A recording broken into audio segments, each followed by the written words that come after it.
Hi, my name is Chong Pheng. I was in the army for 23 years and I was also an avid sportsman, playing football, skiing, and I'm a third dan black belt in judo. And with that, I have had a lot of knee injuries. Each of my knees have gone through 3 operations each.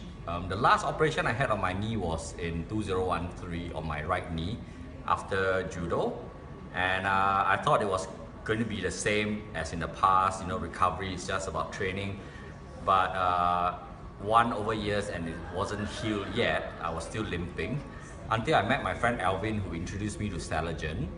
And after taking Celergen for about 3 weeks, one day I was walking along the road and the rain came. So I sort of like ran across the road and was surprised that my knee didn't ache.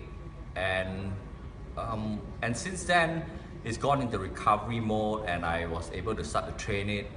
And 1 year after taking Celergen, I actually took part in the Spartan race, running 7 km cross country with 20 over obstacles. That took a toll on my whole body. I finished the race, in fact in the top 50%. And I'm now getting back into my sports, getting back into running and starting to do my judo again. And yeah, I think it's worked for me very well, and I hope it will work for all of you too.